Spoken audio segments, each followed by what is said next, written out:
não tô falando de você, mas você chegou a ver pessoas fazendo rituais satânicos para o rock and roll ou para promover músicas, para vender mais discos? Isso não, para ter um sucesso. Ou um Sucesso mito. ou fama. Essas coisas de ver alguém fazendo, que nem chamam, né, a história do Pentagrama Robert Johnson, né, essas histórias que vendeu a alma para fazer sucesso, são as lendas que existem do Robert Johnson e outras lendas aí. Eu nunca vi esse tipo de coisa, mas eu já vi caras adoradores do demônio, sim.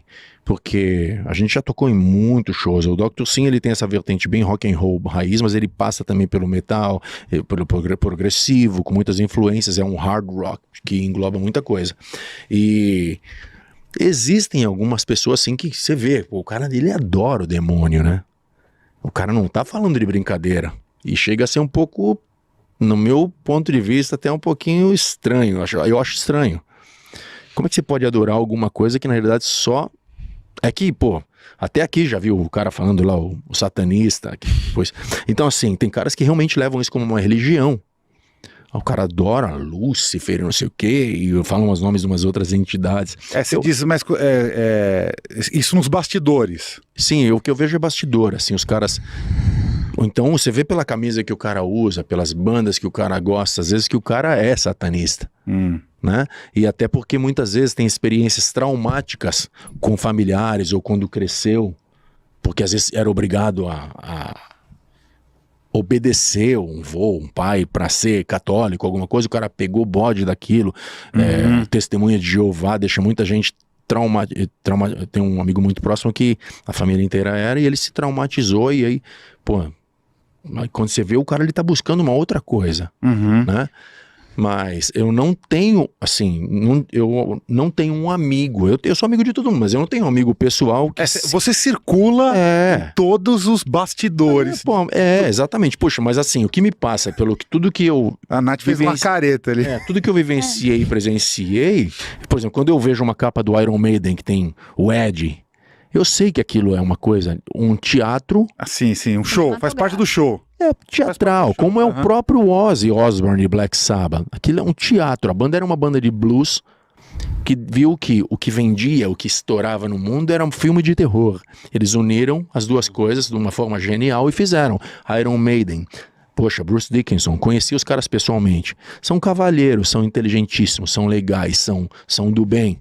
Então, assim, o fundamento, eu não sou nenhum especialista em satanismo, mas o fundamento é uma coisa que me repele. Então não consigo estar próximo dessas pessoas, que eles façam, cada um indivíduo, que eles façam tudo que eles fazem. Você pode interpretar, julgar o livro pela capa, assim como o Dr. Sim.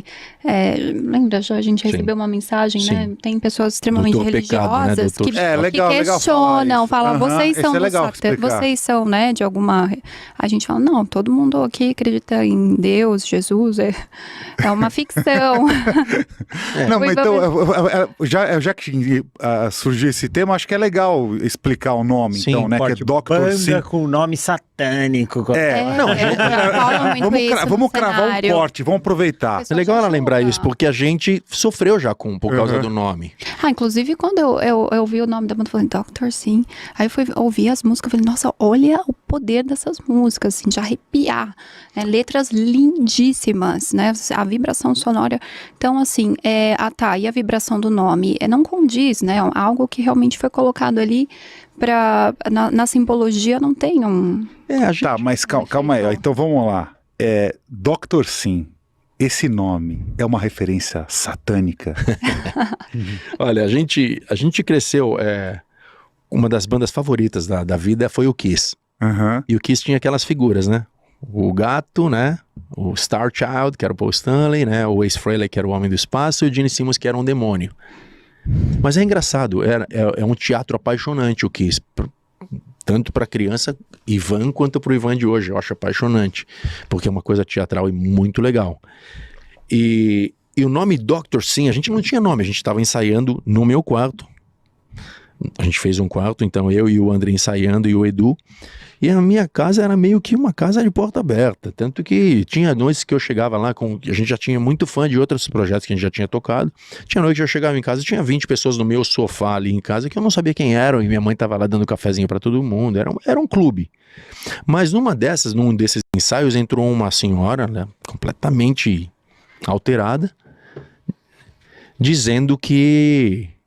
gritando que a gente era demoníaco, que a gente era drogado, seus pecadores. E quando ela falou esses pecadores, cara, até travou aqui a imagem, mas funcionou. Ele só vai trocar a bateria, ela vai botar uma bateria geladinha na câmera. Legal. Mas tá falando e quando rolou essa senhora falando essas coisas, cara, aquilo pra nós, esse nome pecado, a gente, tirador de sarro. Pecado. E rock and roll, a gente tava, imagina, tava na batera, sem camisa, com cabelo na cintura, eu queria rock and roll.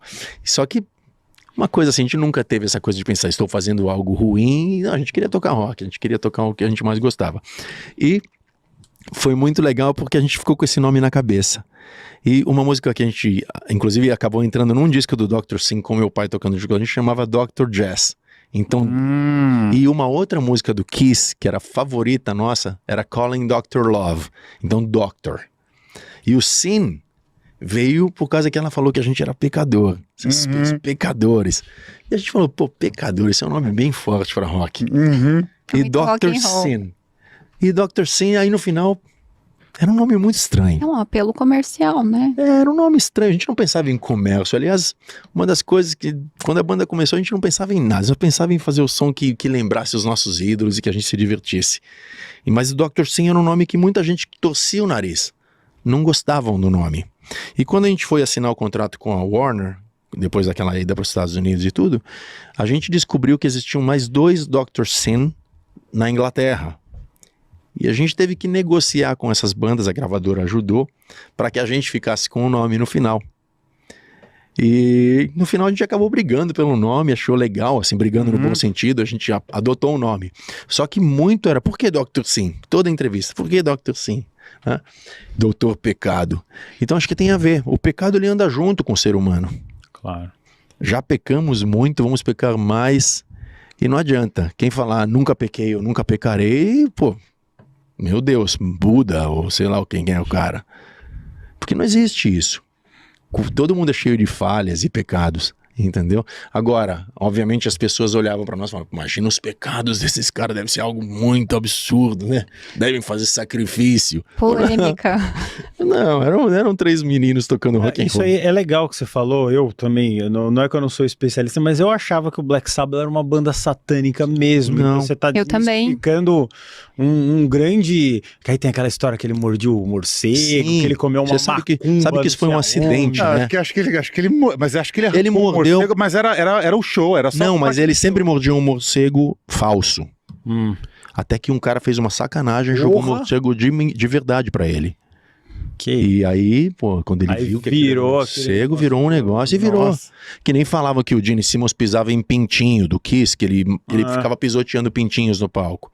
Não, me parece que uma vez soltaram pintinhos pra zoar com ele sem querer, ele pisou em um, não sei, uma coisa assim, não me lembro a história. Mas os caras do Black Sabbath, nós já tocamos junto com o Black Sabbath também, mesmo show. Monsters of Rock. E são cavalheiros, lords ingleses. Os caras não são malignos, eles não têm nada a ver com essa história. Talvez eles tenham até pesquisado muito para poder fazer uma coisa convincente. Claro. Mas são realmente lords. Tony Iommi, Geezer Butler, Bill Ward. Não tem essa. Você pega o Jimmy Page, é um cara que já era um pesquisador. Ele é pesquisador, sempre foi pesquisador de várias coisas, de instrumentos exóticos e pesquisador do Crowley, do ocultismo. Comprou a casa que era do Crowley, né? Aleister Crowley. Pesquisa realmente essas coisas dos dois lados da moeda, né? Como é que ali já rola alguma coisa. Eu não posso afirmar, mas eu conheci o Jimmy Page e assim, um cavalheiro também, um momento mais emocionante da minha história com algum ídolo foi essa, quando eu conheci o Jimmy Page. Mas ele tem esse interesse gigante por essas coisas. Aí eu já não sei responder por ele até que ponto vai esse interesse. Mas quando a pessoa vê, pô, já tentaram bloquear show do Kiss, existiam campanhas feitas nos lugares fora para não comprarem ingressos porque eles eram satânicos, ou Iron Maiden, Dr. Sim, já tentaram bloquear shows nossos, tiveram movimentos em alguns shows no começo da carreira que tinham faixas para as pessoas não entrarem porque Doutor Pecado está lá dentro, sabe? Poderiam ter umas faixas na nossa imersão paranormal, né? Não entre. Não entre aqui. É aí que a galera entra mesmo. Não, mas eu tô falando isso porque no começo desse projeto aqui, a gente recebeu muita crítica, assim, o que as pessoas falavam? Falava, a paranormalidade não é coisa de Deus. Não mexam com isso. Vocês são hereges, vocês são falsos profetas. Imagina se todo mundo fosse falar só o que é referente a Deus. Eu acho que, inclusive, Deus deve ter jogado tudo isso no universo. O que não é referente a Deus? Exatamente, não é? Exatamente. Não, se Deus é um tudo, né? Pois é.